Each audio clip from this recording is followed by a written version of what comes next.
Good morning. Nice of you guys to drop by. What a piece of junk.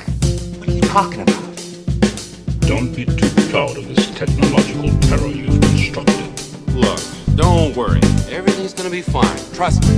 I don't know what all this trouble is about, but I'm sure it must be your fault. Don't get technical with me. This bickering is pointless. Don't everybody thank me at once. I don't know where you get your delusions, laser brain.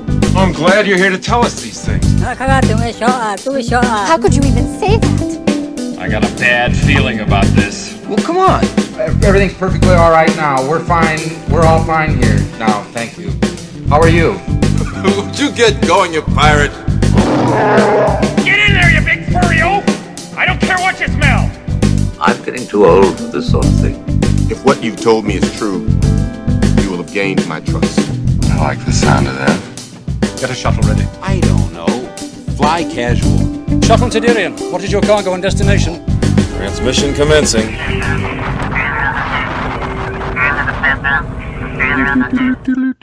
Hey everybody, thanks again for tuning in to the Shuttle Tydirium Podcast. This is Jim Chadwick. I am your host and pilot, also known as Hey Chadwick. We are the mothership of Casual X-Wing. Sitting next to me, I have Phil Mead. How's it going, Phil? Good.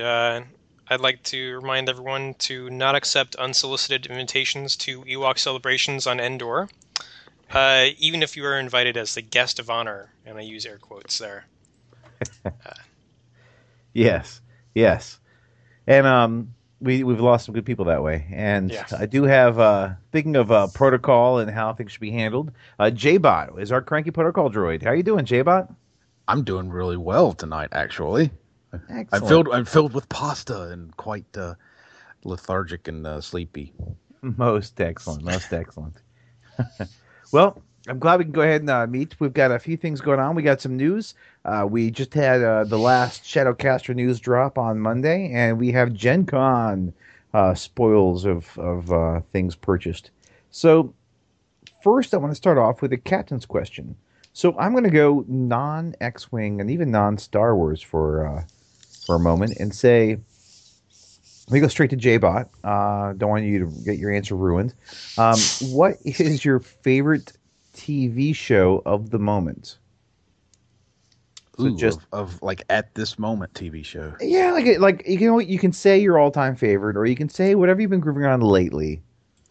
Well, I guess lately this is silly. I don't watch a lot of I guess dramas and stuff like that, so this is kind of out of left field. But I've fallen in love with Teen Titans Go, which I don't know how many people here watch it, but it's kind of a more campy, even more cartooned version of the old original Teen Titans. So they're kind of caricatures of each other, still the same voices and stuff. And they basically never fight anything, but when they do, it's just a real quick, like, pew, pew, pew, and that's it. Like, it's just the group of them being stupid with each other. And maybe I've just gotten to the point where I don't need, I don't seek out deep, meaningful plot lines and stuff as much as I used to, and just like because they're like 11-minute segments. It's not even like a full 30-minute episode. Yeah.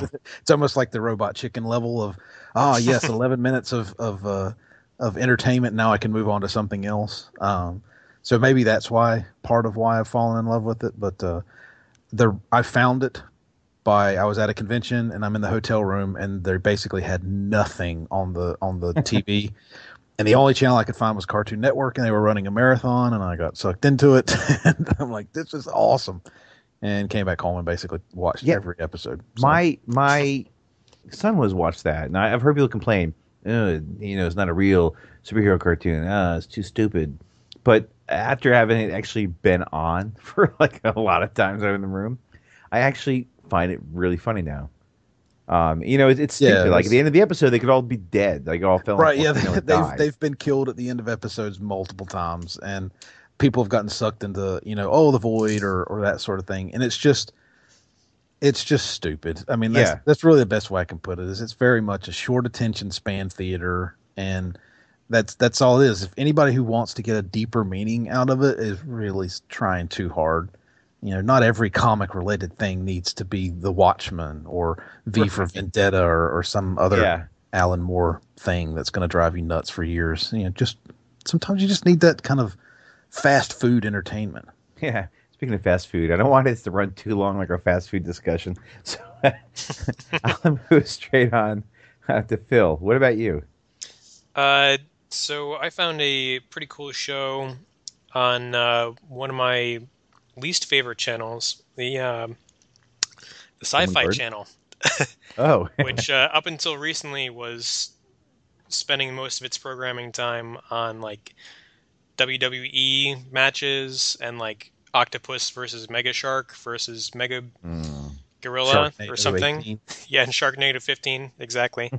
But I think they must have had a shake-up in leadership or something, because now they're actually pushing more hard sci-fi shows. So they recently came out with a show called The Expanse. And this is set in a like a sort of near future, like a couple hundred years into the future, where humanity is spread out into like the outer solar system, and there's a ton of like political turmoil between Earth and Mars and the all the people who are living in the asteroid belt and the outer planets.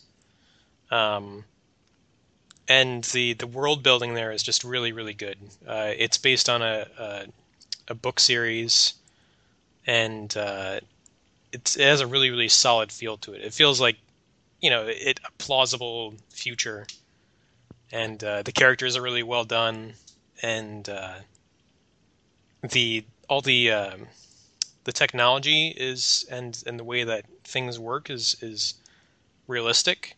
So like in a space battle, ships will, be fighting in a 3D environment. They don't have the same like relative orientation. Like if you watch like a episode of Star Trek or Star Wars, you'll notice that all the ships like seem to be, have the same like up down orientation for no reason they all have that whatsoever. Same kind of galactic, footing. Right. Everybody stays on Galactic the same North. parallel. Yeah. Exactly. So there's none of that. Spaceships look like actual like practical spaceships might plausibly look, and they're built realistically, as opposed to like almost every other sci-fi show ever. So it's really cool. I like it. What's it called again? The Expanse. The Expanse. Now Sounds I found like that I the think exact opposite of the show that I was watching. Yeah. I think Sci-Fi Channel actually starts putting out good stuff in the summer, because last summer it was Killjoys and Dark Matter, which I think might be back for season 2 this summer. To catch up on, but I did. It's a pretty recent change. Yeah. Okay. Because last summer was those 2 shows, and they were actually pretty good. Now for mine is a Netflix original. 8 episodes just came out like 3 weeks ago or so, and my wife watches stuff, and she'll get like halfway through a season and just totally lose interest in the show, which drives me nuts because I want to finish it. But she doesn't care about TV. Like, we watch it, we have fun with it, but she just really doesn't care that much. And she says like every 5 years or so, there's a show that comes out that totally grips her and totally just consumes her, and says it's amazing and really is great. And there's a show that just came out, and so it's Netflix and it's all out there. Everybody I know has been binge watching it, but I actually kind of stretched it out and tried to watch. I already know this one, but everybody's saying the same. Stranger Things. Stranger Things is so good. It on IMDb, which people vote and it can be critical, it's got a average rating of 9.2, which is insane. It's done like movie quality. It's set in the 80s, early 80s. Like everything is like either the poor families have more 60s things or 70s things actually in their house. The soundtrack apparently going to be a soundtrack, but the music in it's really good. I like The Clash and Joy Division, so it was good. But have you guys seen it at all? I haven't seen it. No. I've heard everybody I know that knows that I watch stuff is like, you must watch this, and my only response is, I just canceled Netflix like 2 months ago. so too bad. I will find a way. J-Bot will find a way. But yeah, everybody's basically said the same thing to me, that like, you will love this, you must watch it. And it's almost to the point, just because I tend to be this way, of I will never watch this show because everybody is telling me to watch it. I watched it just to be counter. I'm going to be that guy, but I'm going to try my best to find a way to watch it here soon, even if it means going to a buddy's house. I watched it with my wife and my 11-year-old son, and we took 2 weeks to watch it, and that was almost too long. And my daughter, 17-year-old, she's seen the whole thing twice already. People said it's like if Goonies and E.T. had a love child. It does look a lot like E.T. just looking at the previews on Netflix. It's a little bit darker and a less E.T. had those cutesy moments. None of that cutesy crap. So, but it's like very much like E.T. if it was a little bit darker. I mean, still like PG, not PG-13. PG. My 11-year-old, I'll let him watch it. But it's just good. I'll just leave it at that. All right. Okay. Cool.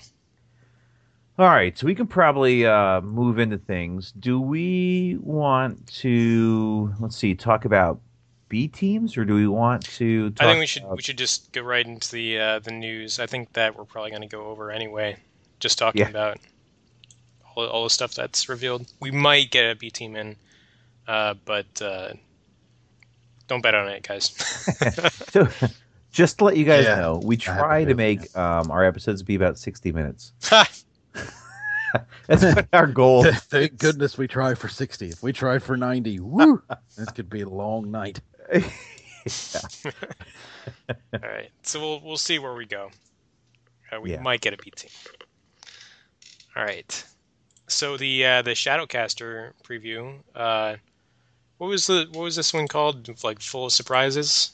Full of Surprises, a preview of the Shadowcaster expansion pack for X-Wing. Though technically, it's called the Lancer Pursuit class or craft. Excuse me.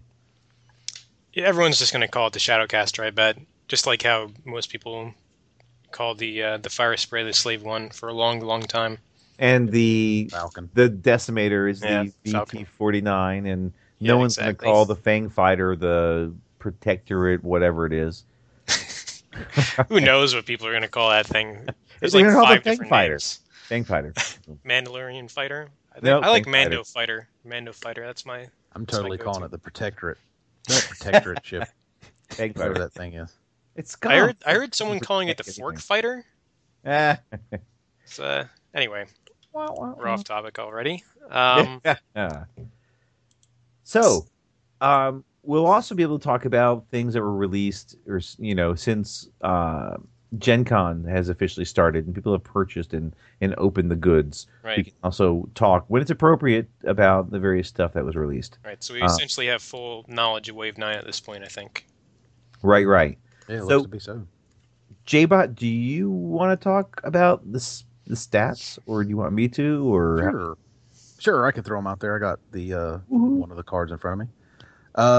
It's obviously what do they call that? Medium size, or is that large size base? I always get these confused. Large base, not it's small and large. There is right? no medium size base. That's on the not yet.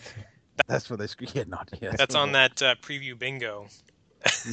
This should be a medium size. Right, medium sized. So it's got 3 base attack, 2 agility, 7 hull, and 3 shield, which is fairly close to a Fire Spray. Yeah, in many, many ways. I think the only difference there is hull and shield. It has what looks to be 2 illicit upgrade slots, unless that's just on the large one I'm seeing. I'm looking at the it's 2. Pilot Skill 7. So 2 illicits, 1 crew, and 1. Well, I don't know if they all have. I'm guessing they all have EPTs. Let me check. We don't know. No, they said there's only.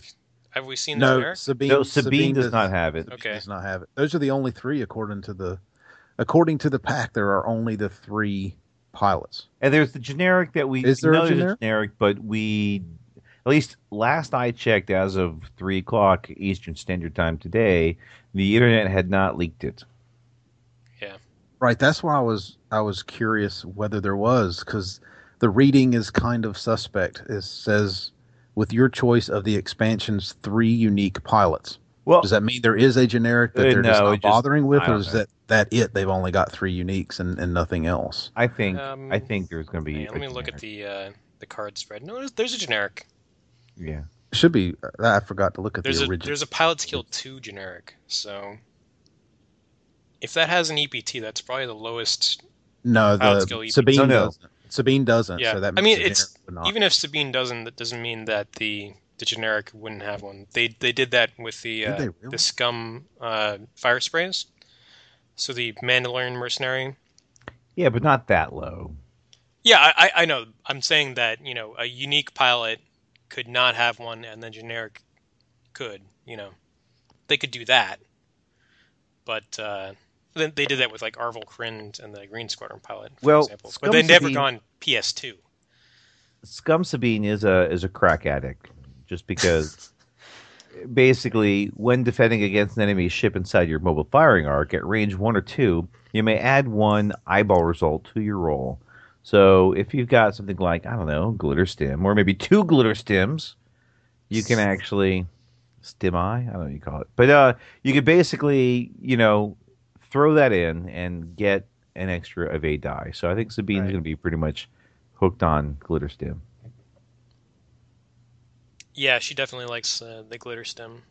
Yeah, I guess she could also get by on like a recon specialist, but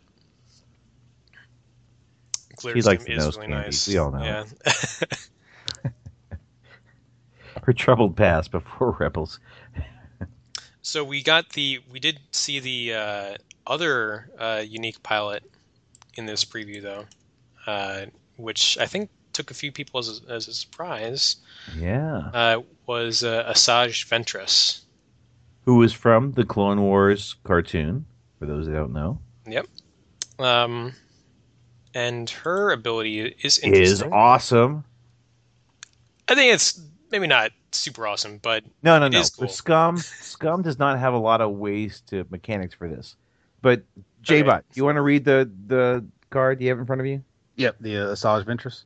Yeah. At the start of combat phase, you may choose a ship at range 1-2. If it is inside your mobile firing arc, assign 1 stress token to it. Well, I'll go ahead and let the cat out of the bag. I'm not a fan of this mobile firing arc thing. So if anybody's seen the Facebook page, I could probably see that simmering. I'm not a fan of this. Why don't you like it in general? I feel like it's over. Like, essentially, the ships are too expensive for the fact that they have to take an action to turn this.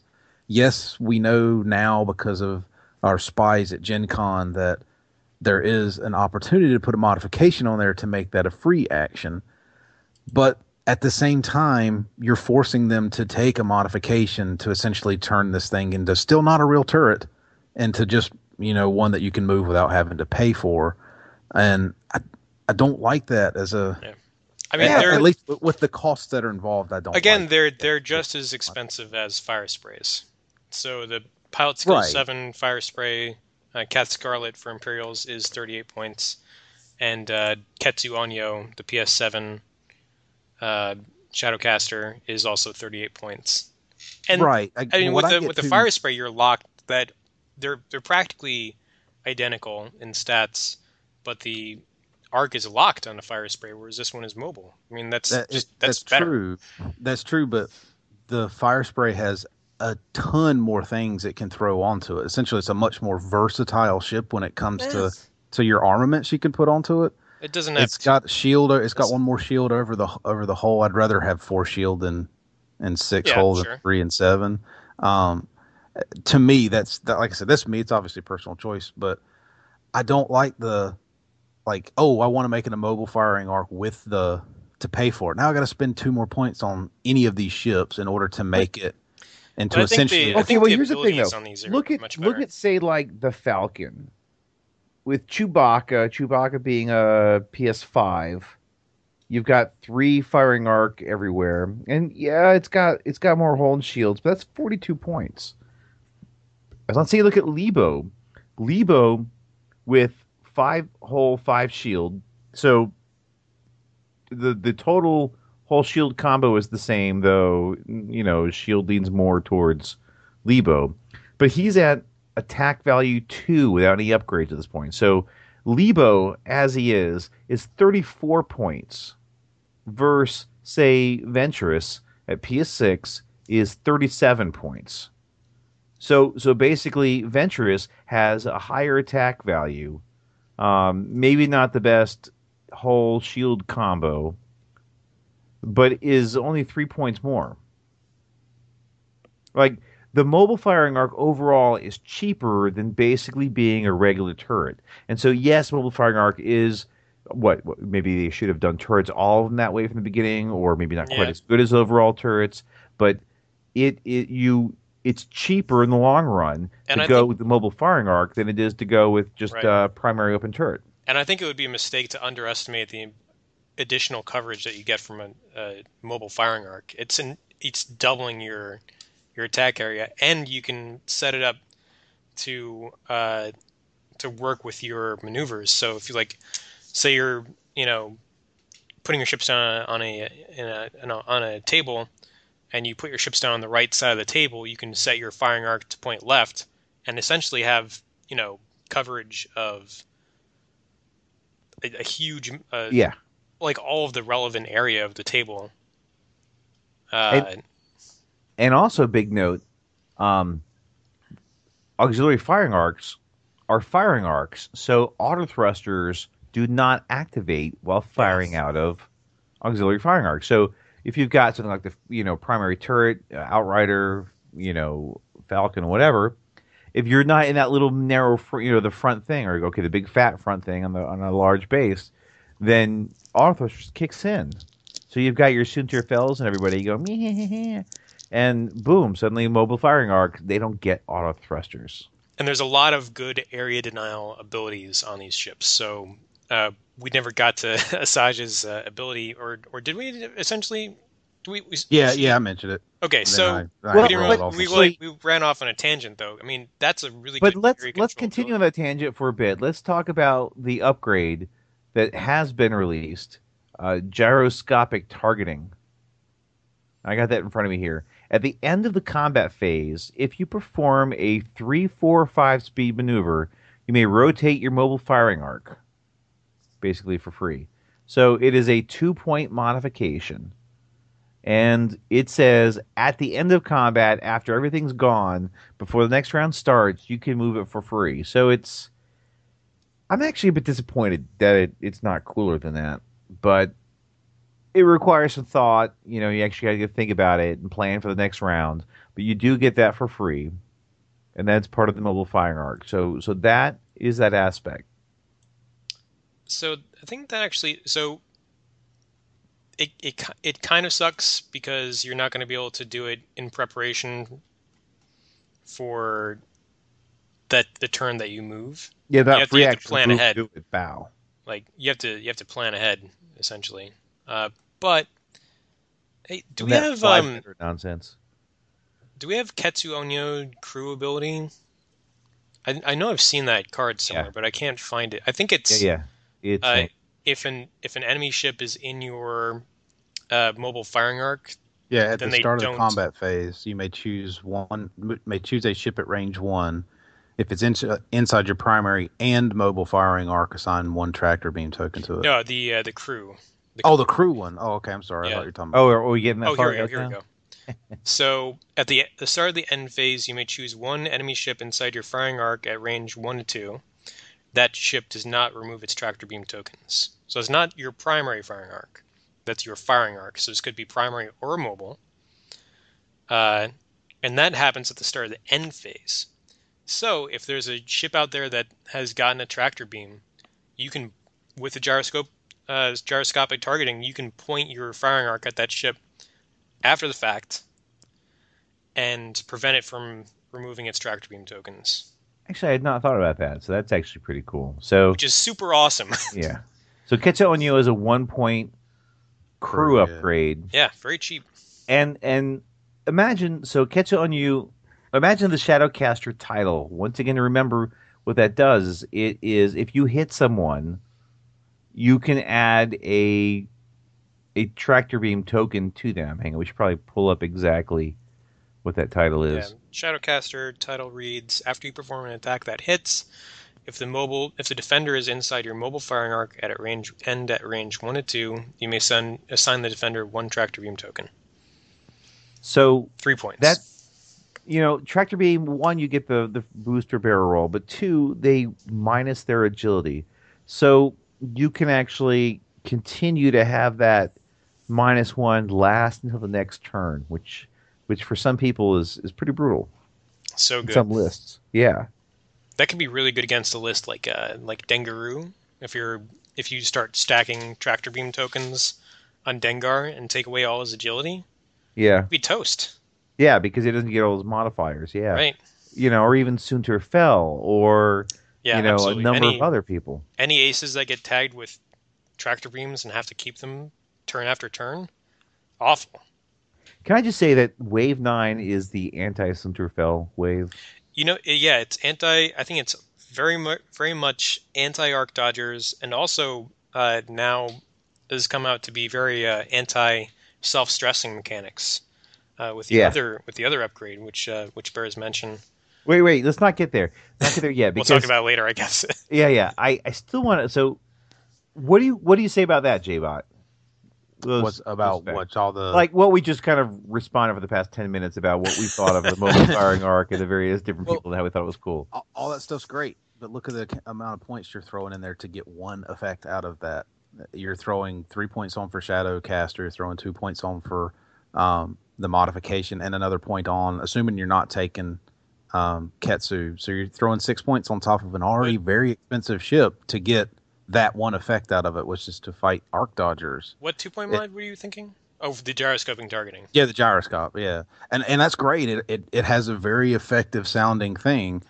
And then I asked the question, 1 stress on that ship pretty much ruins a lot of that stuff because your arc's stuck until the end of the turn, so it's not going to be quite as effective. Like, it feels like... All that stuff still works with... No. All that stuff still works. You have to take an action. No, you don't. You can rotate the targeting thing for free. Right, at the end of the turn. But if you plan ahead... That's when you need it for the Ketsu on you to... Right, but what I'm saying is you're looking for, okay, I know where his firing arc is now. If I stress him in some way or force him to stress, or if I have a list that's built that way instead of arc dodging, for example, then he can't move it at all, and it's stuck until after combat again.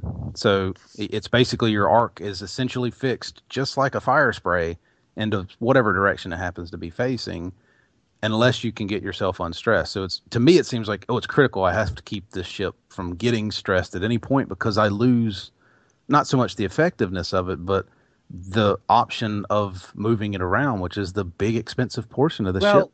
You can, even if you're stressed, at the end of the turn, you can move it with the gyroscopic. So right, and we're talking about, that's what I'm getting to. You're throwing more points and more points on top of it in order to get that effect. All right. Well, you could always just take Ketsu on you and just keep your mobile arc in front, because Ketsu on you says basically, at the start of the combat phase, you may choose a ship inside range 1. If it's inside both your mobile and primary, assign 1 tractor beam token to it. So basically, she's the ultimate bumper who wants to just kind of like, particularly small base ships, like ram up in someone's face, bump them, basically get the free tractor beam on them, move them out from not touching your base, hopefully even barrel roll them so they don't have a shot at you. Now they're -1 agility. At range 1 of you, you get to open fire with 4 red dice. Boom. In fact, you can give her that fearlessness, the new modification from one of the other packs. And basically it says if inside your range 1, you get to add a free hit result. So you can even say Ketsu on you, fearlessness, don't even give the title, and just keep that 39 points. And when she bumps into someone, you're getting stressed, -1 agility, and then a free hit piled onto that. Okay, so I'm going to ask this from a separate angle. So you think this ship is, you guys are both in agreement, this ship is better than a fire spray? Yeah. Yeah. So why would anyone ever play a fire spray again? Great question, J-Bot. So essentially, what we're saying is that at least what you guys are saying, 2/3 of us are that this ship has essentially made the fire spray obsolete as a ship. Follow on question for you: how many fire sprays have we seen on competitive tables in the last 6 months to a year? Right. So my question for that is, where's the fix for the fire spray? Tail gunner. Tail gunner, cat scum. Fire right. spray. So why is that Boba Fett fix? even? Yeah. So why is that fix not suddenly make the fire spray better than this? Well, it's different, I think. Yeah. You see what I'm after? Is I think power then. I think, well, without playing it, I think that Tail Gunner Fire Spray and the Shadowcaster are equal at this point. Yeah, they could be around the same power. They might be, but I mean that's what I'm getting to. Is I think the fire spray is better, but I don't like the mobile firing arc. It's another thing that requires you to essentially force an action off of your bar from other things in order to do it effectively each turn. Yes, at the end of the combat, I can move it around, but I'm more than likely going to end up spending a lot of my actions every game also trying to move it before combat because my opponent's going to see it. Oh, this is where I'm at. I got to get out of that arc. So sometimes you can't though. No, you can't always do that. It's such a big coverage between that and the primary. But if you're fighting arc dodgers, that tends to be their point. They can't. Well, that's half the space around your ship. Yeah, because if you can have like your regular firing arc forward and your mobile arc to the right, and let's say you're on the left board edge, you're basically covering things from straight ahead to the right. The only thing is if they can get it behind you, which one they might have to push extra actions and such, and then maybe not be able to modify their dice to get to that point. Or you can just expect them to be there and plan for it. I don't know. And if maybe they get behind you, then you can do the cargo chute drop or rigged cargo chute, which then drops flipping a debris field behind you. Yeah, isn't I think it's quite good. I mean, isn't that a bomb though? No, it drops the like a bomb, but it's essentially a debris field. Has that been released? Should we even talk about that now? Oh, it's a scum piece. Okay, sorry. An illicit. Yeah, I was thinking it was a bomb. No, so it drops like a bomb. Yeah, it drops like a bomb, but it's actually an illicit. Okay. It's one of the things that was actually, I think, released with this article, right? I think so. Yeah, it's down towards the bottom, the rigged cargo chute. Right, so we should go ahead and bring it up now. So rigged cargo chute, large ship only, illicit, action. Discard this card and drop the one cargo token. So basically, you just drop all your luggage and stuff, or everybody else's luggage, and crap out the back. For us, this is just like petrified Ewoks. we have a lot of rigged cargo, and like the passengers, like luggage blown up R3 yesterday. And so you can put it forward firing arc, right mobile arc, and then drop your freaking rigged cargo chute. Which not only does this drop like a bomb, where boom, it affects immediately. They roll the die, only critical affects it. They take a stress automatically, so it can happen at any point. But also, it adds cover. It adds one agility for anybody shooting through it. Yeah, I love in the preview here. They have the Shadowcaster dropping a debris field in front of Tycho Kelchu. Yeah, who's maybe the only pilot who really doesn't care that much about getting stressed. Yeah, because he just racks up the stress. He doesn't care. All right. Right, so it's like the worst example to give. Yeah. But yeah. I happen to really love that card because it's what I think bombs should be pretty much all the time, which is they're out and they're left there. Like, I'm dropping a giant bomb field, not just pew, one little bomb falls out the back and I hope that it blows up on somebody. I'd rather have it be a permanent sort of fixture on the table. So I actually really like that card. The bomb comparison is pretty interesting because bombs are definitely going to do more damage than this, but they're not persistent and they don't give obstruction. Well, and this puts another obstacle on the table. Yeah. Another obstacle that could perhaps even plug holes. There's no this one within range one. This one I definitely think of as your anti-arc dodger thing, because this is, I'm going to throw something out behind me that if you don't jump into that arc, you're probably going to end up getting stressed, which is going to make you predictable in the next turn. Yeah. So yeah. I actually think that one's and you might actually take damage, which is essentially, it's Probably almost not. easier to get. What is I mean, the stress for going through? Or not a stress. A crit gets you one for going through a debris cloud. So Yeah, crit, I mean, and then you get a stress. At the crit same with time, no opportunity to dodge. It's not the. At the same time, like if they ran into like a Connor net, for example, the consequences are almost as bad. Yeah. Or probably worse. But we don't see many Connor nets.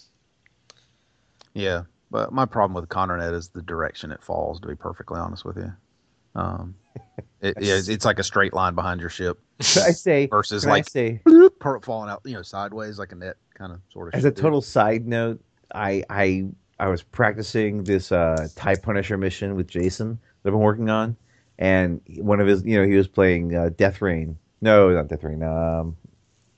What is it? Fire Rain or whatever they. Deathfire. Deathfire. Hold on, let me look up the '80s movie that this. Right. Does it have Kevin Bacon in it? I bet it does. But he dropped a Connor net out the front, and then I was able to ionize him. And he was so tight he couldn't barrel roll after he dropped the Connor net, and so I ionized him, and he ran over his own Connor net. It was so nice. Oh, it was so funny. All right, carry on. I just had to get a chuckle over that. All right. So you like this? You like the rigged cargo? Oh yeah, actually, I really like that card. I'm in favor of them bringing out a lot more illicit upgrades, because I know they're starting to get more and more of them, but it still feels like it's a little underwhelming. Same with the I'm going to get this completely wrong. Was it the tech upgrade or the one that's on the newer ships? Yeah, the tech. Yeah, like it's very limited. I understand it's still new, and I like to see a whole bunch of those. Especially for Scum, to me, like the illicit upgrades should just be crazy stuff. Like it's like the blaster and the glitter stem and crazy things like that. I love just silly, like unexpected, like you never expected me to use the full stop maneuver sort of thing. Right. Because they almost every single one of them that I've seen, I guess, can be used in such a way that your opponent just is not expecting it, and they've seen it, they know it's on your list, and it just tends to skip their mind as, oh yeah, I completely forgot he had that card that's going to screw my entire turn up, sort of thing. I want to see more of those, and they tend to be cheap too, which is great. Yeah, and we can get into another illicit that comes out with this wave later, but let me reel things back to Ventress, because I think she's worth mentioning. I think we needed to go down the rabbit hole of mobile firing arc. We definitely went down that rabbit hole. Yeah, but I thought it was worth it to kind of go into J-Bot's opinion and about the whole, because I think it's a key element of this ship and kind of to get that. But oh yeah, it's a central part of the ship's kind of character, really, is that every single one of them is built around it, so it's obviously important. And so I think with Ventress, so with Rebels have stress bot, the R3 A2 astromech, and that gives out the stress, and Imperials have Rebel captive, and everybody has tactician, but like Scum does not have a good way to give stress out. And until now, Ventress. So basically, at the end of the turn, you can flip your mobile firing arc, but at the start of the combat, so after you've moved and you've pushed the limit and all that crap, Sunterfell, boom, range 1 or 2 in your firing arc, they get a stress. So if you're able to get Sunterfell, which sometimes the way it is, sometimes he can boost and barrel roll and get out of that arc, and sometimes he can't. Sometimes he's just not going to. So suddenly, boom, he's double stressed. Sunterfell, double stressed. And if you play it right, you could probably hit him again the next round. There's gonna be just that. Yeah, I think once you've got the first double stress off, then Sunterfell, if he's not already dead, will be dead very soon. Yeah, but I think the the real trick is going to be getting the first one off, because it is only the mobile firing arc, and it is range 1 to 2. So most arc dodgers are pretty good at, dodging arcs. I think it's not impossible for them to stay out of that zone. It is a big pain in the ass, because you have to stay out of that mobile firing arc, and you have to stay out of the primary firing arc as well. And if those two aren't overlapping, then that's a very, very big zone of coverage. Yeah. I also think one that we didn't mention about was the dial for the ship makes it maybe a bit unusual to predict. It's a very, very fast dial. Has a 5 straight, which I think is the first for a large ship. Right. So I think it's funny that we keep trying to just comment on like the one pilot that was released, and we keep bringing up all the other aspects because it ties so much in. Because I think Ventress is going to be like the main pilot used from this one. I think it's awesome. I think the other ones are good too. I don't think the other ones are bad, because I was listening to one other podcast tonight, driving to and from game, and they just it just gets so that sucks. I could never find a use for that. It's terrible. And I disagree with that, but I like the pilots, but I do think Ventress is the best. She does have a good area control ability, so it's a good like area denial for those self-stressing ships. So like Sunterfell can never end his turn stressed and in that 1 to 2 mobile firing arc, but he's going to know where it is ahead of time. Yeah. So I'd say it's useful, but I think it remains to be seen whether it's going to completely pan out. Yeah. So the Shadowcaster, or the Lancer Pursuit Craft, just to kind of bring that up again, its dial was released at Gen Con. So it has the 1 straight and banks. It has all the normal 2s, so the turn, the bank, the straight, and basically the first green maneuver we see is the 2 straight green. It's got all the 3 maneuvers that are normal, no sloops are what I'm talking about, but all the 3s are green. So 3 straight, 3 bank, 3 turn is green. That's freaking crazy. Yeah. And then 4 straight is green. It's got a 5 straight, so you got a large base ship, 5 straight. And also 5 K-turn. Now, I do TIE bombers. I love the 5 K-turn, because I think it gets you past beyond everything when you're jousting, and it gets you to that spot where you really are,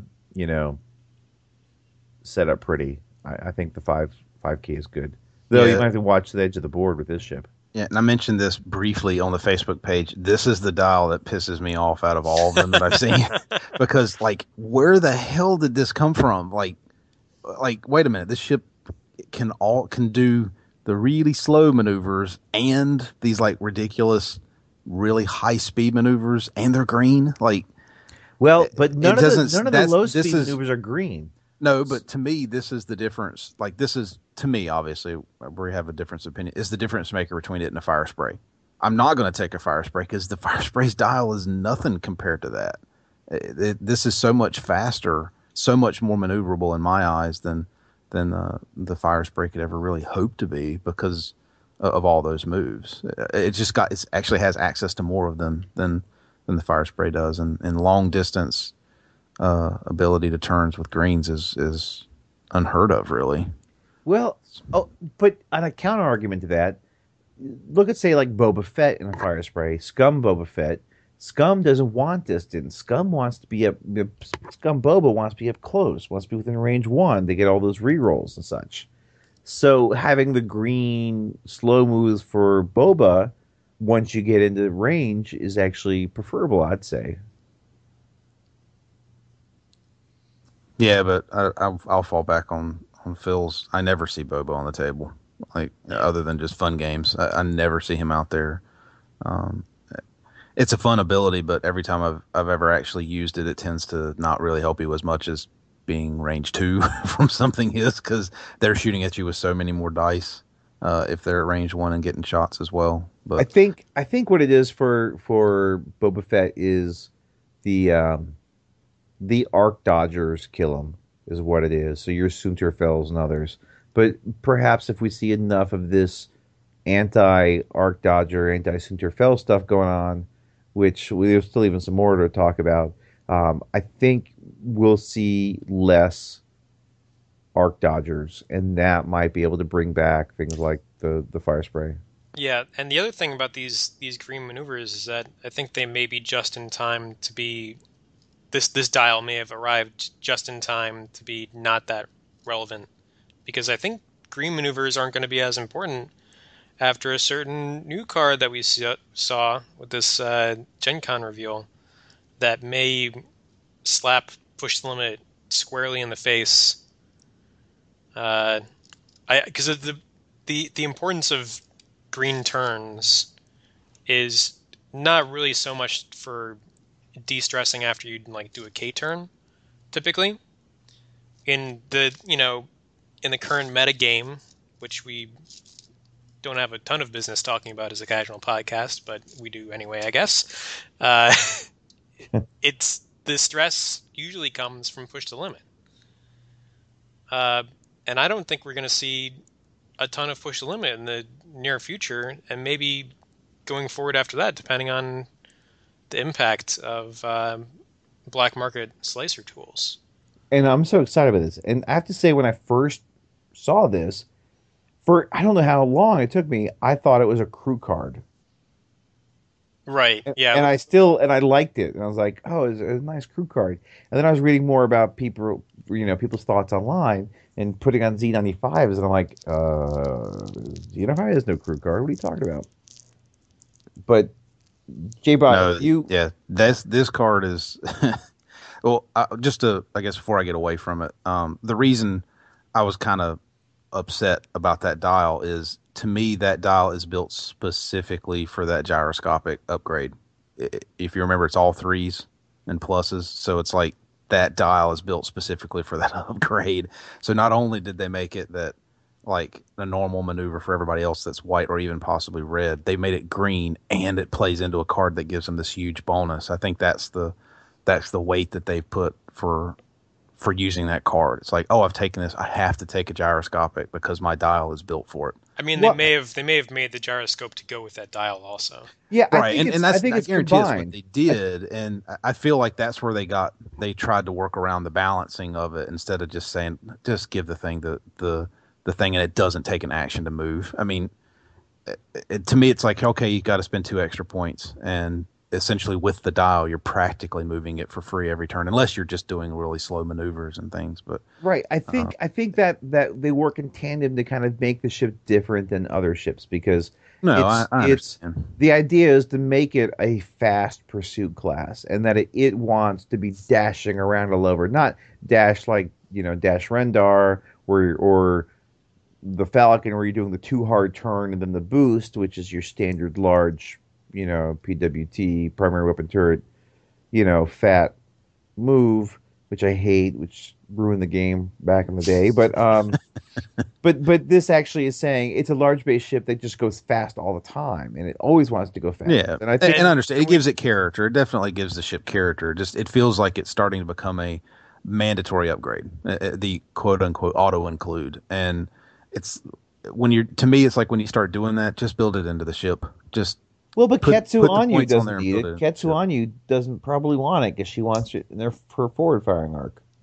Yeah, and we should also note that the gyroscopic targeter competes with engine upgrade, which up till now has been considered the auto include for any large base ship without native boost.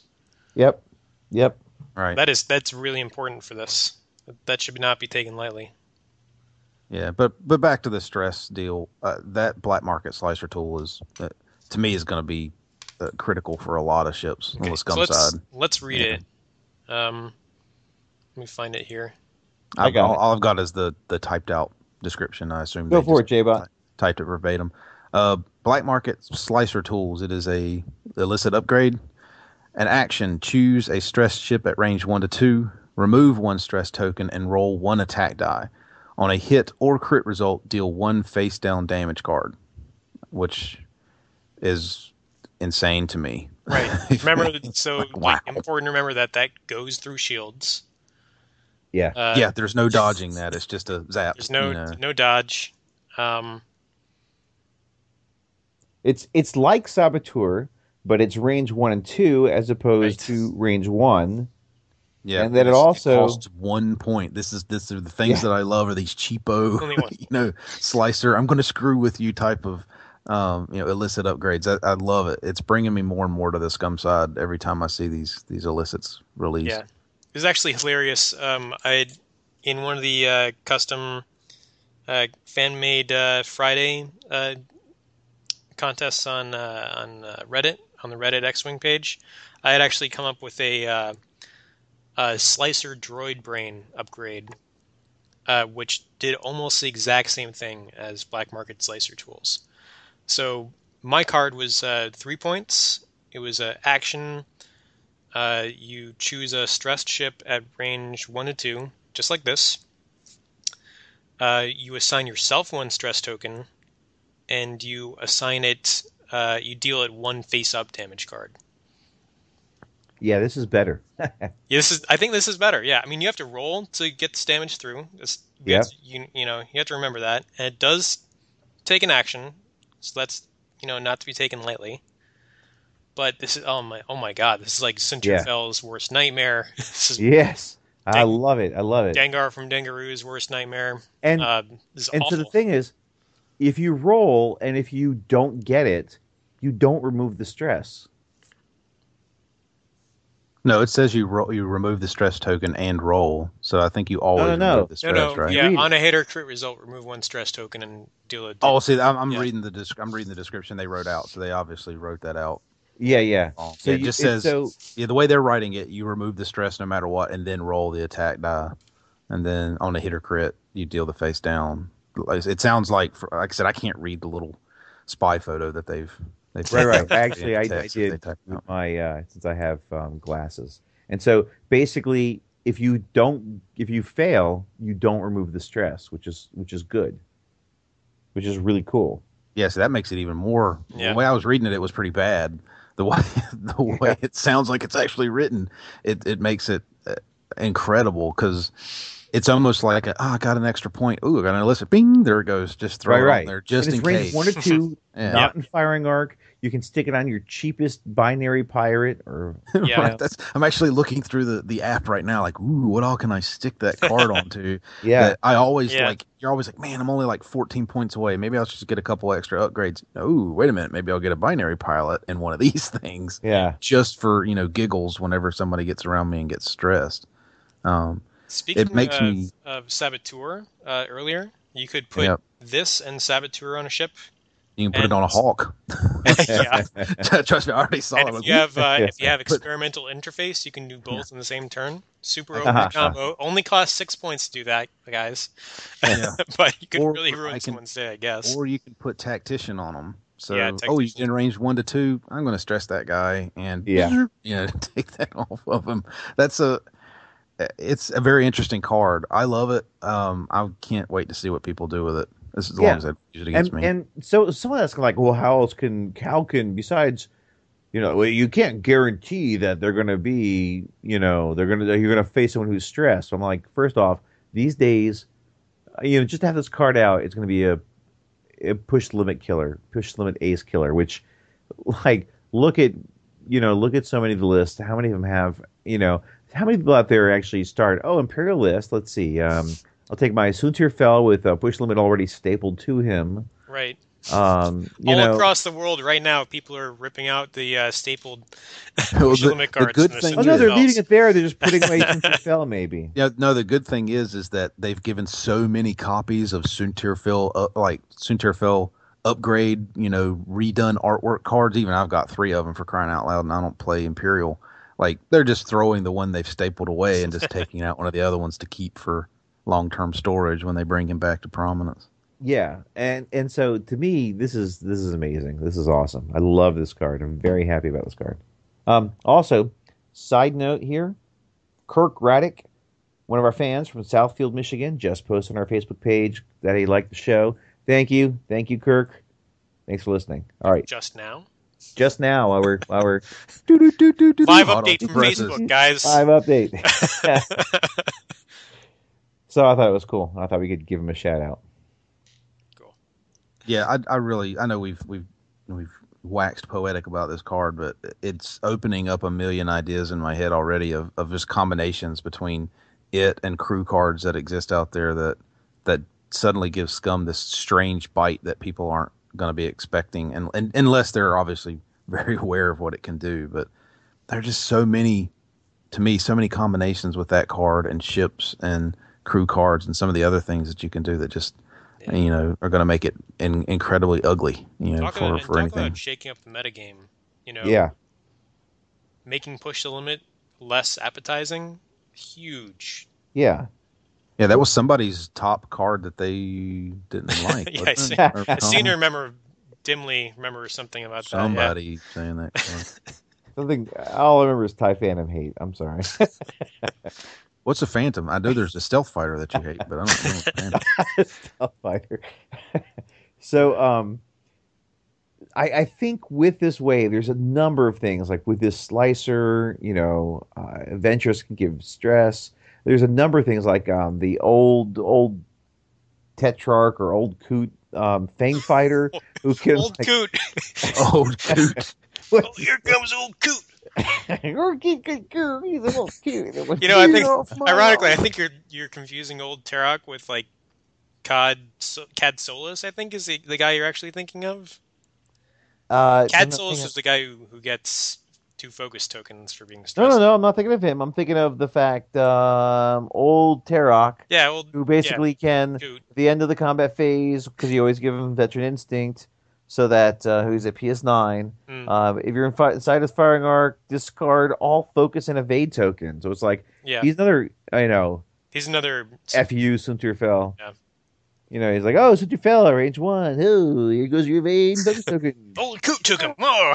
Now you've just got stress. Get off his lawn. Get off my lawn. You and your clones.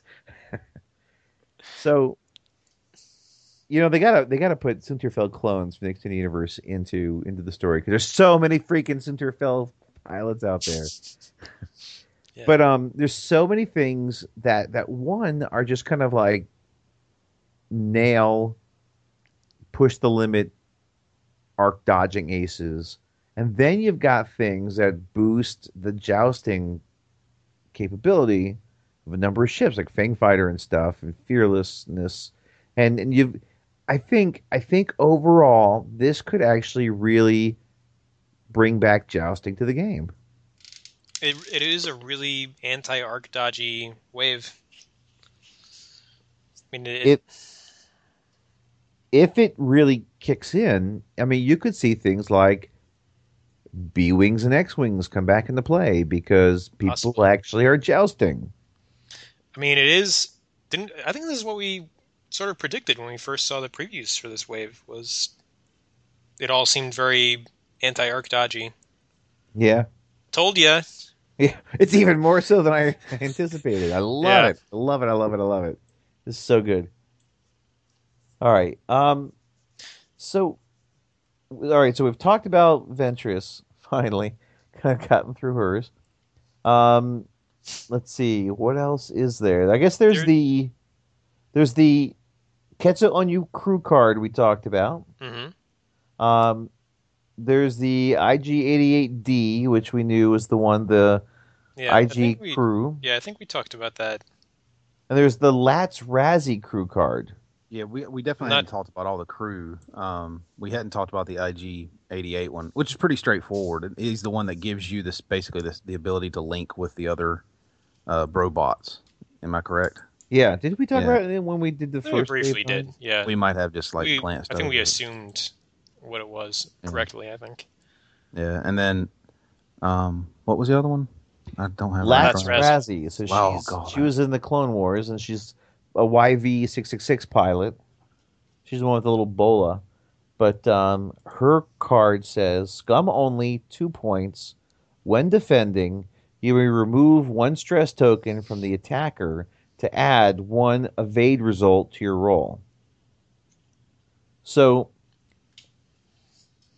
let's say you've got Sunterfell, who's, part of the reason interceptors and push limit aces do so well is because they have a great dial with great green that can do lots of amazing things. And the one criticism I see of this card is, well, if you use this against someone like Sunterfell, you're just opening up his dial for the next turn. And I'm like, it's already pretty open. It's freaking wide open to begin with. Like, what are they going to do? What's so amazing they're going to do? What move? I would worry with this that it's just not gonna. You're not gonna have enough opportunities to actually use it as you might think, especially if as we predict, push limit suddenly disappears from the game for a while. I think it's another nail in the coffin, to be honest. Yeah, it is 2 points, and it only works if the guy shooting at you is stressed. Yeah, but okay, how about this? What about Ventress? So you're saying if you have Ventress pilot, when does Ventress do her thing? Ventress does her thing. Start a combat phase. So yeah. Start a combat. Yeah, it would be pretty cool on Ventress. Ventress pilot with Lazrazi crew would work. Or you could say, let's dump out the cargo luggage, raid cargo chute. Throw the Ewoks out at them. Right. Ewok celebration out the back. Ewok space party. Oh no, the party. Space party. The party's gone. Space party. Or there's Flechette torpedoes on scum ships. 2 points. 2 points for 3 red attack dice, and as long as they're below 5 hull, you stress them out. Brobots get stressed out. There's a lot of things get stressed out. Yeah. There's Tactician. A lot of ships have, as a crew, you can have Tactician. It doesn't even have to be the ship that actually has lats. You could. It could be like a YV-666 party bus. It could be a number of different things. There's. Yeah. I think if you have this card, you probably want to have something in your list that's handing out stress. Yeah, Forlom and Mist Hunter. Yeah, definitely. I think you build a list around using those. Forlom, maybe no, because that's at the end of the combat, I think. But yeah, things like that. I think, until the meta shifts, I think there are push limit arc dodgers out there, and until the meta shifts, Lats is great because your enemies are going to be doing it for you. Stress spot right there as well. But I think it's got to be shifting right now. Hopefully. Yeah, I have to think people are already starting to, in a sense, concern themselves with it, because I guess some of them are available, so you're going to start seeing them on tables pretty quickly. If the wave releases, say, by Labor Day, we might see lots of them on the table. If nothing else, to test it, and it's going to scare people away from, I guess, the current meta pretty quick. Yeah, I would not want to fly Palp Aces after this crap comes out. I am so happy. I do want to see a Headhunter Swarm, though, with just loaded up with those things. Complete overkill. Headhunter Swarms or even a Hawk Swarm. You could get a bunch of Hawks with Tactician and that on it. Yeah, Swarm just Tactician. Not even 19 points. Turret. No. Here we go. That's what it'd be 19 points for the generic Hawk plus a Tactician and just zoom around clogging up the table. So you could get 5 of them on a list and just clogging up the table and say anything at range 1 to 2 is getting stressed. And just if you can do it right, you can just load the heck out of one guy. Stress the hell out of that guy. How about you use vector thrusters as well to give it barrel roll? Ooh, there are a few extra points in there too. Yeah. That's so awesome. I really want to try it now just to mess with somebody's head. You've inspired one of our local guys. There's a tournament this weekend, and he has. Is he legitimately taking my B list to that thing? Yes, he's taking. Well, he couldn't remember what it was you actually put on. I think he adjusted it. He adjusted it with a current card that wasn't in existence when I had mine in full swing. I can't remember what it was, but I hopefully does great. And I will take complete credit for any victories he has and blame him for bad piloting if he loses. But he was pretty excited about it. He was practicing it tonight. I saw him doing it. Cool. Now there is another card that we have not talked about yet. Seismic Torpedo. Right, which they revealed in this preview for some reason, which is unclear because this ship doesn't have a torpedo slot. Like, so like, hey, also, by the way, was it in this there's pack? a Did card they say it was? It's in the Did ARC. they actually? It's ARC 170. Oh, it's in the 170. That's what I thought. Yeah. I was like, did they? I think they must have forgot. Pack that Yeah, I don't know. I have no idea why they did this, but yeah. So, does anybody have it in front of them? I mean, I do, but does somebody else want to read it? I'm right there near it. Give me a second. I'll dig it up. So but it says action. Discard this card to choose an obstacle at range 1 to 2 and inside your primary firing arc. Each ship at range 1 of the obstacle rolls 1 attack die and suffers any damage or critical damage rolled. Then remove the obstacle. So, as an action, you blow up a asteroid, debris field, or dead Ewok field. Right. No questions asked there. Yeah, no questions asked. It's gone. So right there, I've seen some people, a very few people on FG forums, fume at the mouth at the idea of removing obstacles from the board. Oh, I've been wanting this. I think it's great. Anything like this that manipulates the way the board looks, I love. So the fact that it was range 1 of the obstacle and not just like kind of a center point means that the thing could be massively huge too. With some of the larger asteroids and debris fields that are out there, it could really ruin somebody's day, or if nothing else, put a crimp in their style. and then anything at range 1 rolls 1 red die, and a hit or crit gets them. Right. So 50-50. Yeah, and I should point out that you can Palpatine those rolls if you're at least playing one. Palp Aces. Yeah. So against the classical Palp Aces build, which is probably already being phased out, I would say not great, but it does remove those obstacles, which can make a jousting style build a lot more viable, because you don't have to worry about those obstacles getting in your way. And those obstacles typically work to the advantage of arc dodgy type ships, because they can dance around them much easier than a jouster might. Right, or imagine this. Suntir Fella comes, screaming around an asteroid. He does a sharp green turn, clears the stress, boosts, focuses, and fires on someone. Okay, next turn. They move their action, shoot the freaking torpedo at the asteroid. Suntir Fella hasn't moved yet. Boom, he's going to roll a red die. 50-50, he takes damage. Damage automatically. Boom, no green die of his or anything. Right. And then people are like, yeah, well, he'll just Palpatine that. Okay, he's going to Palpatine on a freaking asteroid hit, not on some other freaking real hit that might happen. That's okay, Like, that is an okay thing to do. Like, if he's going to spend his Palpatine 1 roll per turn on that, then you're still sitting pretty. It's like having to go through a debris field and rolling that crit, and having to waste Palpatine on that. It's the same dang thing. So I like it.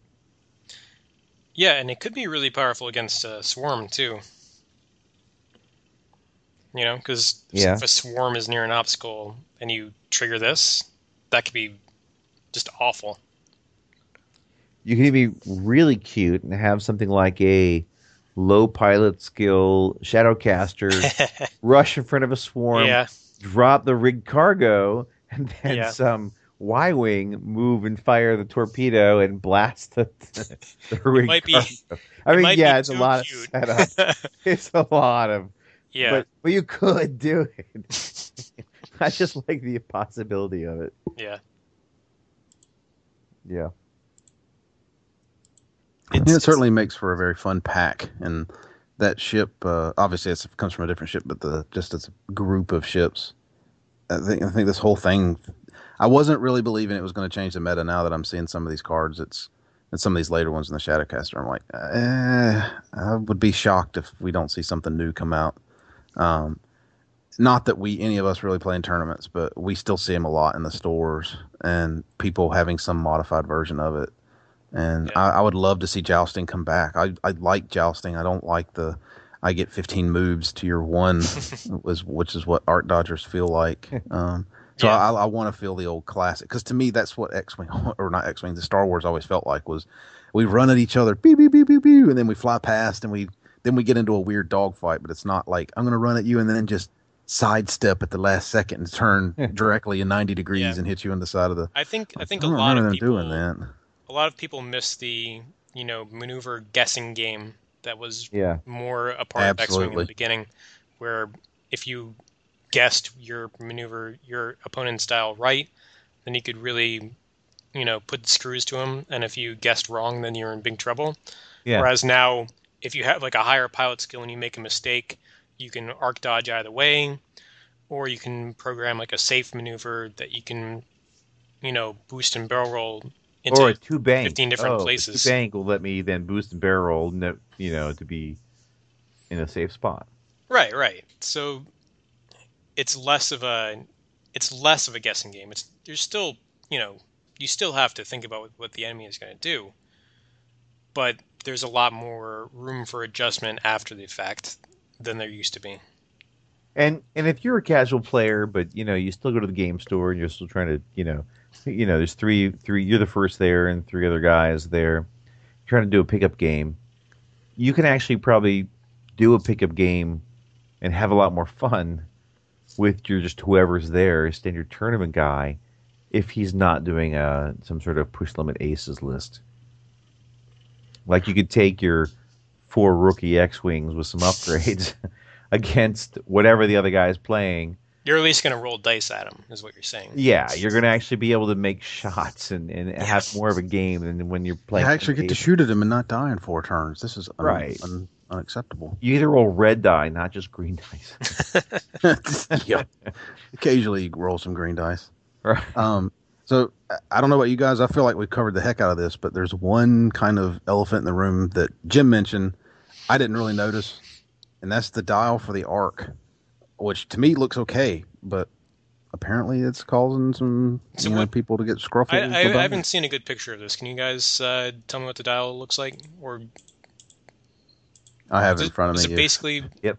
Is it basically just 1 bank, 1 straight, 2 bank, 2 straight, or green? Well, here we go. Here's the ARC 170, a Clone Wars era ship, which is kind of a bulky 7-hole thing. This is that, and people are, I don't know, expecting it to fly better than a X-wing. They're like, why does it have a 1 sharp turn? Why? Because it's a freaking boat. That's because nothing has those. I mean, those are super rare maneuvers. Like Trax fighters or Seeks or Interceptors or TIE fighters. Or somehow Decimators, but we won't talk about those. Those are school buses. Can somebody please explain to the FFG that Decimators are school buses? They should not be able to turn that sharp. Yeah, it's like those things. You ever seen somebody turn a school bus wheel? That's what I imagine that pilot of the Decimator is doing. But somehow he's able to turn that thing, like it's a Formula 1 car, and I don't understand it. But that's another. Right. So basically, it's got speed 1, 2, 3, or the 1 bank and 1 straights that are green. Surprise. Yeah, that's a shocker to everybody. And it's got all the 2 moves, so it can do it. So shock, it can't do a 1 hard turn. I can't believe it. This thing sucks. Then you've got 2, so we can do 2 hard turn, that's white, and then the 2 bank and 2 straights are green, which better than a Y-wing. Better than an X-wing. Yeah, better than an X-wing. And then it's got 3 hard turn is red, and 3 bank and 3 straights white. So, gosh, it can't go fast and turn really hard. That's a big surprise. Shocker. Yep. And it's also got a 4 red straight and a 4K. I mean, I looked at it after somebody posted on Facebook. I'm like, what's everybody yelling about? It seems like a normal ship to me. Maybe I'm crazy, but it seems like a normal dial. Nothing jumped out at me like that I was not expecting. I expected a Y-wing. I mean, this thing to me is like a Y-wing.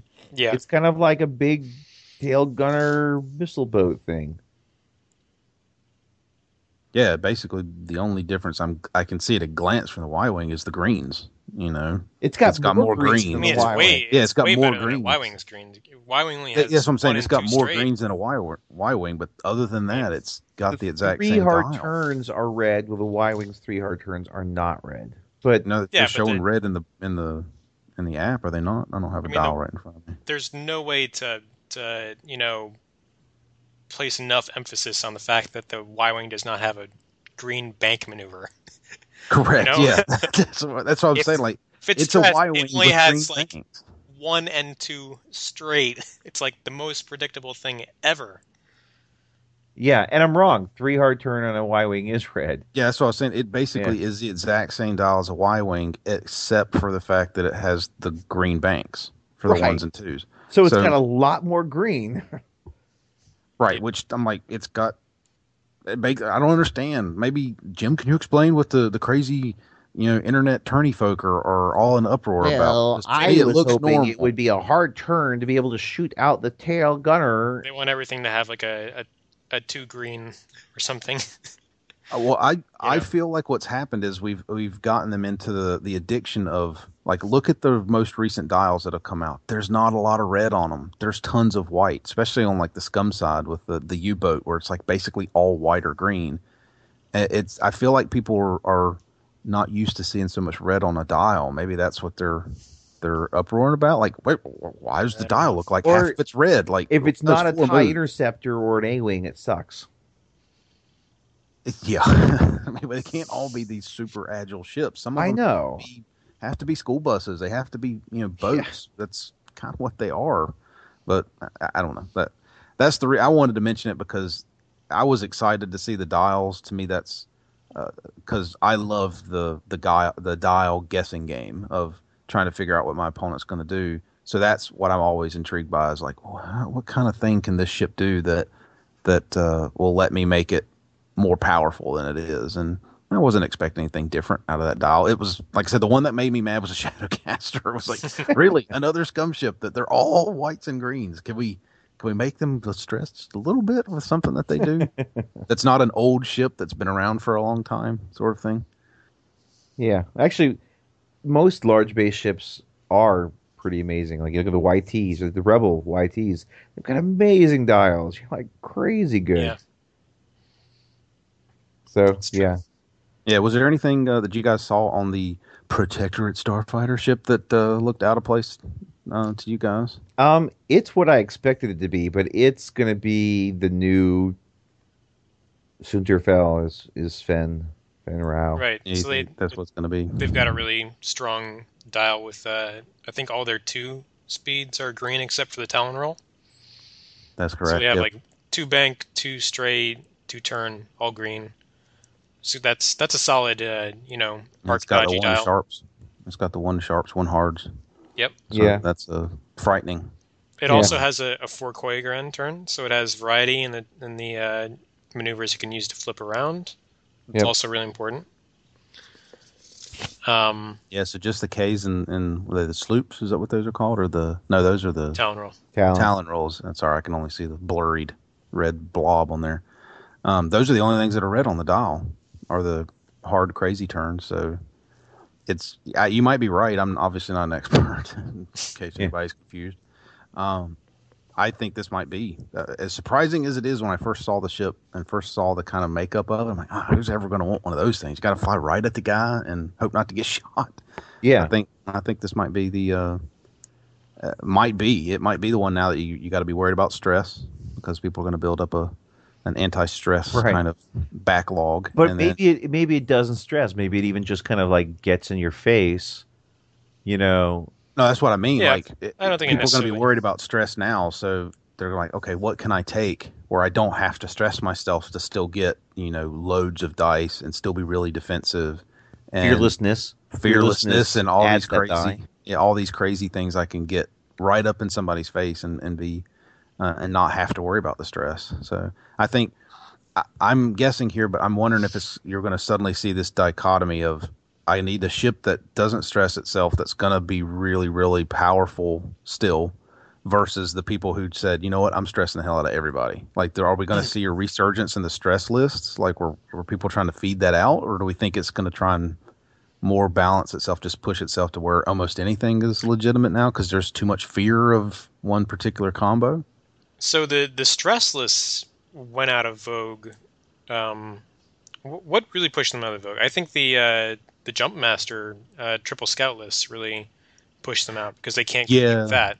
I remember the BTL Y-Wing stress bot stuff that was prominent, at least in our area. Lots of people playing those on the fun tables all the way to tournament stuff. And then the next thing I heard was the U-boats, but I don't pay attention to the meta that much, so there could have been a kind of evolutionary step between those two that I just missed completely. But that's what it felt like to me. Was it went from, hey, everybody's playing this, and then there were these dark whispered rumors of this 3 ship list that nobody could stop, and a couple weeks later they're everywhere at our local game store, and I'm like, oh, this must be it. It's not the Hound's Teeth anymore. It's this stupid thing. But I don't know. Jim might know better than I do.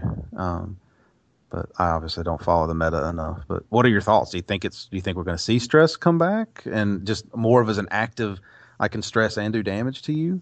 Or do you think it's just going to kind of, I'll throw this into the list in case there's a crazy person out there that does try and gets themselves stressed to do things? What I think is going to happen is I think we're going to see black market slicer tools on a bunch of ships and a bunch of lists in the next month or so after Wave 9 fully hits. Yeah, like a huge wave of them, you think people trying to... I think it's going to flood the tables, and then people are going to shy away from self-stressing mechanics like those in Dangaroo and push the limit, and they're going to go back to like abilities like Predator and Outmaneuver. And I think that part of that move away from push the limit will be putting more. I think that triple scouts and lists like that are going to become, very, very dangerous again. I think that people. I'm not exactly sure why people have moved away from it right now. I guess that Palp Aces are pretty good against them. I'm not sure. But if Palp Aces become extinct, then the Alpha Strike potential from Triple Scouts doesn't care about black market slicer tools. Although, you know what? It might now because of the overclocked R4, I guess. Well, not so much, because that's only going to be like 1 stress per turn, probably. And you can shed that stress before Slicer Tools gets a chance to do its thing. I think what we're going to see, from my perspective, is we're going to see the immediate things that are going to be the anti-Sinterfelbane or the anti... Right. Excuse me, just sneeze there. I think we're going to see the anti-push limit aces kind of things flood, and it's going to hit. And it's going to be a bit of a change, but I think we might actually see whatever the new meta is after that. I think we could see a number of things which deals with jousters and all. Like, I think the Fang Fighters are definitely going to become a thing. And then I think when that, I think you could be right about that. I think we'll see jouster type lists again, and then I think on a second wave of meta development after that, I think that we would see push the limit ships come back because after all, like, the self-stressing mechanics have been scared away, then people, I think, will take much less copies of black market slicer tools because it's only good against other self-stressing ships or ships that you are actively stressing. Yeah. So if there's less of that going on, then there's going to be less black market slicer tools. And if the result of all that is that we have more jousty type lists, then a good way to kill those lists is, your good old fashioned push the limit aces. So there could be like a resurgence, and there could be like waves of push the limit. What I think is going to happen right after the push limit aces is going to be the TIE Defender. You're going to see basically the X7. Oh, yeah. The X7 TIE Defender be the thing because it doesn't require push the limit. And so you're going to see... did you say who? Yeah, I said, I mean, that's like I said on the last episode. I think the Defender's already way too powerful. You might be right. I don't fly it enough. I've only been destroyed by it a bunch of times. Right. Oh yeah. By the way, Jason says he enjoys flying his TIE Defender against you. Yeah, of course he does. I make it easy for anyone, really. It's not that great of a ship, but against me, that thing looks like a Porsche. But I think we might. I'm hoping, I shouldn't say I think, I'm hoping we'll see more of the rock, paper, scissors starting to show back up where you're like, I've got my list. It's a really good list against that. But if he brings that over there, I'm screwed. But the list I'm beating up can beat his list. You see what I'm saying? Like I don't want to see too much rock, paper, scissors, but I want to see. Well, I mean, but that's more what wide open. Well, in a sense, that's what it used to be. You made this list that could beat, say, 60% of the lists that are out there, but you always knew, hovering in the background, there was a couple lists that could tear yours up, and vice versa. Yeah, I think that ideally we would want to see a meta or a game state where everyone is picking different lists, and we don't settle into a rock paper scissors where 1/3 of the lists out there automatically practically beat 1/3 of the other lists out there.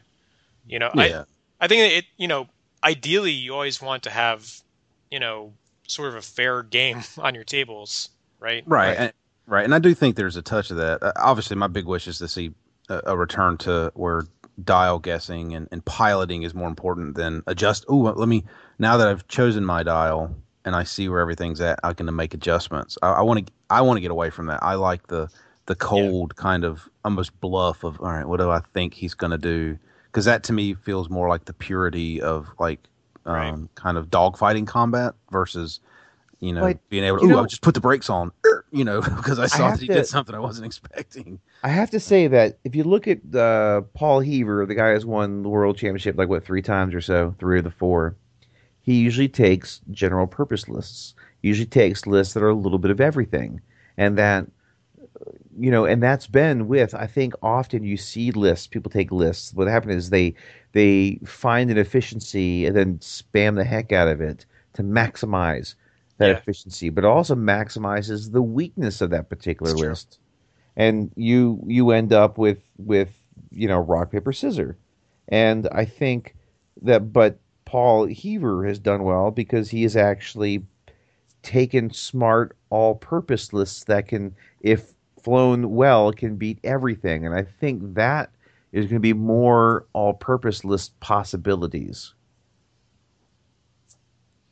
Well, we may just get there. So here's my last question. Of these 4 ships, which one do you want the most? And how many of them do you actually want? I could probably go for 3 Protectorate Mandalorian Fang fighters. PMF cool fighters. Ship. You said it wrong. It's a Protectorate Mandalorian Fang starfighter. Yeah, that's right. PMF fighters.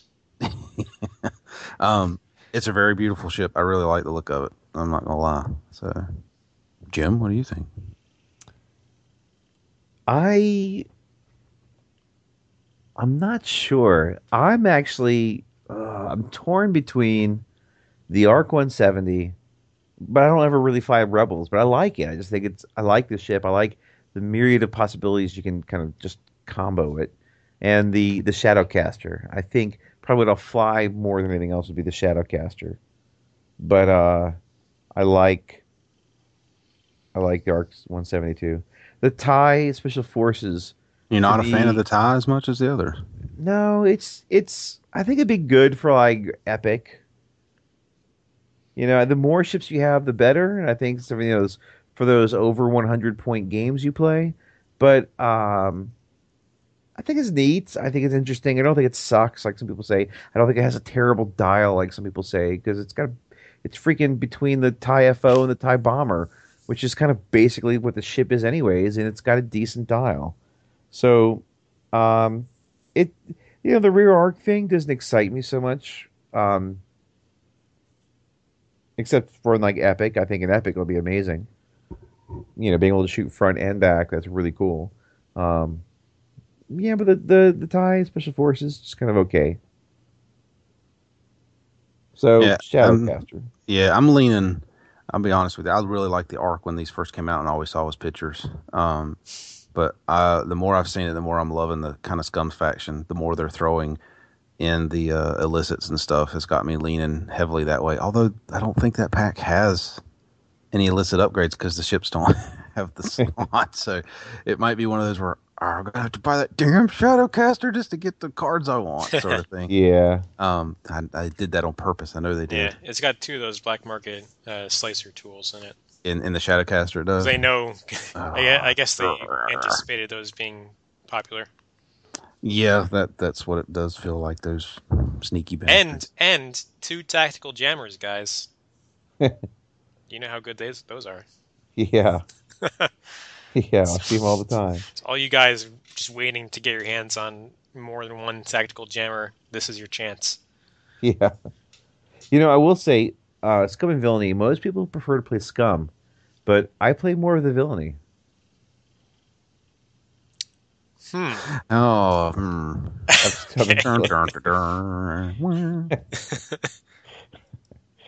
People always forget the Villainy, the Scum and Villainy. It's just the Scum. The Scum. They like to play Scum, but I really like the Villainy aspect. Curl my mustache. Yeah. Awesome. Oh, any other thoughts, guys? No, in fact, I'm getting late enough that my jokes are getting terrible. So, all right. Well, the last thing I'm looking forward to, obviously, is the mission that comes in that Shadowcaster pack. Yeah, there's some sort of mission going on there.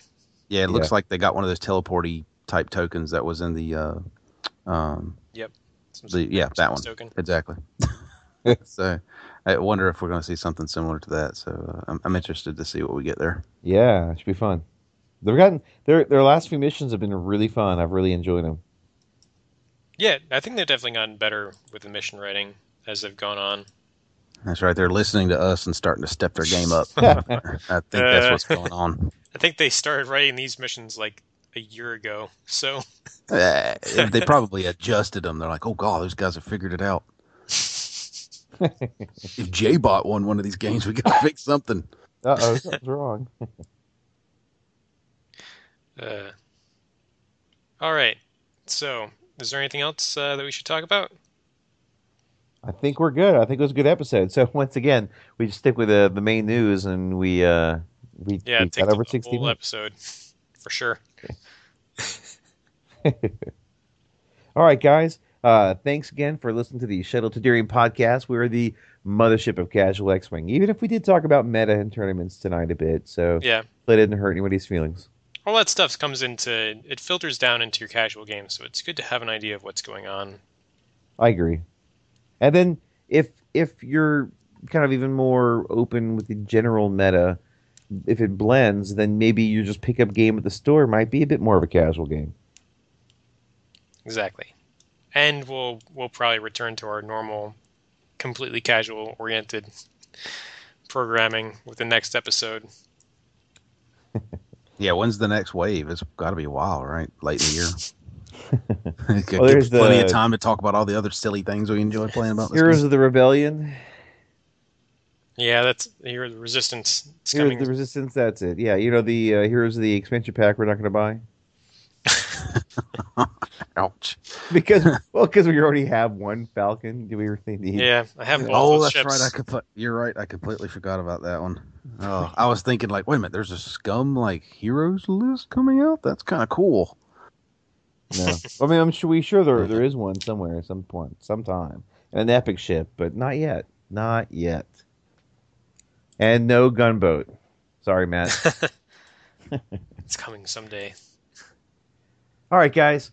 So that should do it for tonight. Thanks again for listening. And until next week. See ya. Signing off, Ewoks.